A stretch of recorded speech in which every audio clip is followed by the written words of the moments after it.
राजीव जी, मैं तीसरी बात करूंगा। इस देश के दलितों, आदिवासियों, पिछड़ों और जो किसान मजदूर हैं, नौजवान हैं, उनके लिए राहुल गांधी शुभंकर साबित हुए। भले ही पार्टी उनकी चुनाव जीत गई हो, मैं 3 राज्यों में कांग्रेस पार्टी के हार को राहुल गांधी की जीत में देखता हूं। जरा आप देखिए कि मध्य प्रदेश और छत्तीसगढ़ में वो दोनों ही छत्रप जिस तरह से सॉफ्ट हिंदुत्व का कार्ड खेल रहे थे, और आज मैंने वो पूरी चीजें देखी हैं कि बघेल साहब क्या कर रहे थे, कौन से मंदिर बनवा रहे थे। और कमलनाथ तो भारत में नहीं, श्रीलंका में मंदिर बनाने की बात कर रहे थे। लेकिन राहुल गांधी इस देश के कमजोर तबके के उत्थान के लिए लगातार आवाज बुलंद कर रहे थे और भारतीय जनता पार्टी को मजबूर किया उस लाइन को लेने के लिए। और इसलिए मैं कह रहा हूं कि राहुल गांधी शुभ हैं, राहुल गांधी शुभंकर है इस देश के आदिवासी, किसानों, दलितों, पिछड़ों के लिए, कि उनके एजेंडे को मोदी को नतमस्तक होकर के स्वीकार करना पड़ रहा है। भले ही वो वोट के लिए कर रहे हैं, लेकिन कर रहे हैं। और गारंटी शब्द की तो बात अचल जी ने की ही। तो बीजेपी को नकल करना बड़ा अच्छे से आता है, लेकिन और उनमें एक और खासियत है कि वो भुला देते हैं कि ये असली और नकली कौन है। वो समझते हैं कि लोग तो इस बात को नहीं समझते कि गारंटी शब्द किसने दिया, गारंटी की बात कौन कर रहा, आदिवासियों के उत्थान की बात कौन कर रहा था, उनके बच्चों को। अब एक चुनौती जरूर है मोदी के सामने कि जब राहुल गांधी कह रहे थे कि इन बच्चों को जो गरीब हैं उनके लिए अंग्रेजी माध्यम के स्कूल होने चाहिए, वो भी सपना देख सके कि वो आईआईटी करें, आईआईएम करें और डीएम, कलेक्टर, इंजीनियर, डॉक्टर बने। लेकिन ये भारतीय जनता पार्टी है जिसने पिछले 5 साल में 1000 से ज्यादा दलित, पिछड़े और आदिवासी बच्चों को जो आईआईटी और आईआईएम कर रहे थे उनको बेदखल कर दिया। उनको मजबूर होना पड़ा, वो ड्रॉप आउट हो गए, क्योंकि ये तो विज्ञापन पर सारा खर्च कर रहे थे, जो सामाजिक कल्याण के नाम पर जो बजट आता है, और इनको चिंता नहीं है।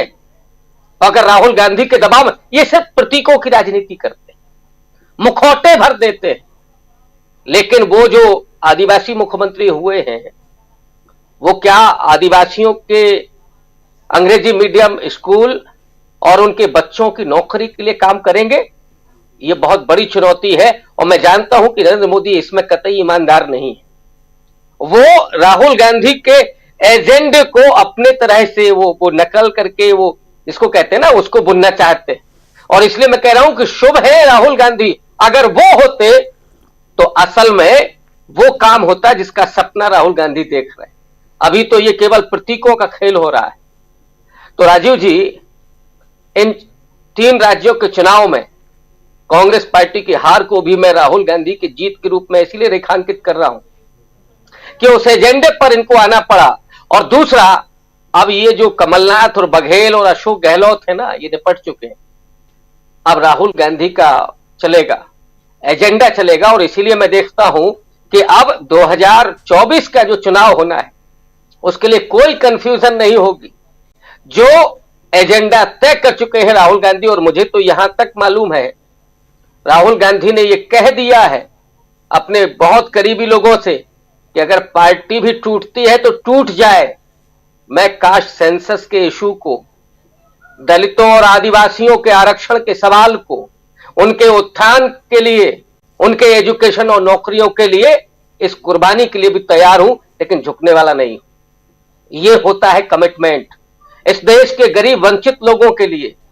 ये क्या जानेंगे गॉडसे वाले लोग, इनको कोई फिक्र नहीं है, ये केवल मुखौटा देते हैं। इसलिए नकल भी है, लेकिन नकल में जिस तरह से इन्होंने जो खेल खेला है वो भी अब देश देख रहा है।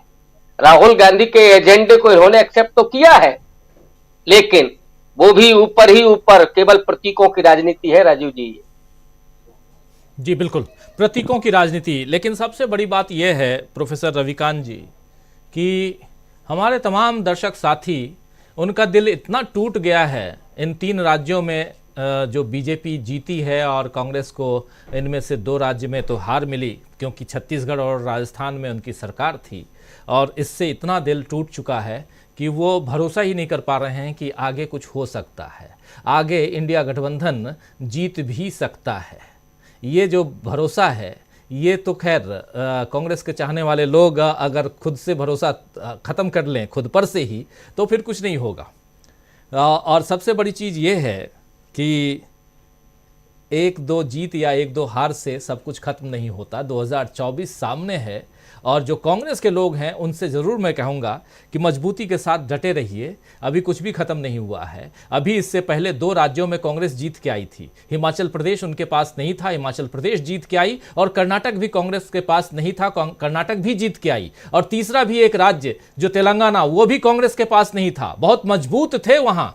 6 महीने पहले तक आप याद कीजिए, बहुत मजबूती के साथ बीआरएस चुनाव मैदान में थी, और के चंद्रशेखर राव हार गए। तो इसीलिए रविकांत जी कुछ जोड़ना चाह रहे हैं। राजीव जी, निराश होने की जरूरत नहीं है लोगों को। वो थोड़ा आंकड़े देखें। 10 लाख वोट कांग्रेस पार्टी को बीजेपी से ज्यादा मिला है इन 5 राज्यों के चुनाव में। अगर आप देखें, नंबर 1। नंबर 2, 40% के आसपास कांग्रेस पार्टी का वोट बैंक है। और अगर ऐसे निराश होंगे तो आप कैसे इंडियन रहेंगे, कैसे भारतीय हैं? हमारे पुरखों ने 90 साल स्वाधीनता आंदोलन लड़ा है, हजारों लोगों की कुर्बानियां हुई हैं। अगर भगत सिंह छोड़ देते, गांधी छोड़ देते, अंबेडकर छोड़ देते, निराश होकर के बैठ जाते, तो क्या हम ये चुनाव भी लड़ पाते, चुनाव भी में भी वोट डाल पाते? इसलिए निराश होने की जरूरत नहीं है।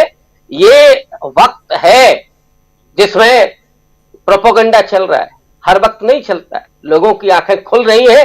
हाँ, ये जरूर है कि कहीं कुछ और खेल किया जा रहा है। रहूंगा, पोस्टल बैलेट में कांग्रेस पार्टी जीत रही है, यहां आप लोगों का मुहूर्त उड़ रहा है, ईडी का छापा पड़ रहा है। तो फेयर कहां है इलेक्शन? चुनाव आयोग क्या कर रहा है? लोग अगर उसके लिए खड़े होंगे, हमारी निराशा को छोड़ करके, हमारा दायित्व यह है कि हम चुनाव आयोग के आंखों में आंखें डाल करके ये पूछें कि फेयर चुनाव क्यों नहीं है। हम ये पूछें कि संवैधानिक संस्थाएं क्यों हमारी उनमें दरार पड़ रही है, क्यों गोदी मीडिया में तब्दील हो गया है पूरा ये इलेक्ट्रॉनिक मीडिया, क्यों ये पूरा तंत्र क्यों तैयार हो गया है? आप सड़क पर क्यों नहीं निकलेंगे? ये चंद नेताओं का नहीं है देश, ये इस देश के लोगों का है। आप सबकी वो पूरी थाती है, इसको बचाने की जिम्मेदारी आपकी है। इससे निराशा से काम नहीं चलेगा। आगे बढ़ करके लोकतंत्र को मजबूत करना है, संविधान को मजबूती देनी है, तो फिर हमें आगे आकर के इस डेमोक्रेसी के लिए काम भी करना होगा, आवाज भी उठानी होगी, और इस सत्ता को आंखें भी दिखानी होगी। वो लाल लाल चीन को दिखा रहे थे, लेकिन हमको दिखानी होगी। राजीव जी बिल्कुल बिल्कुल सही बात आप कह रहे हैं।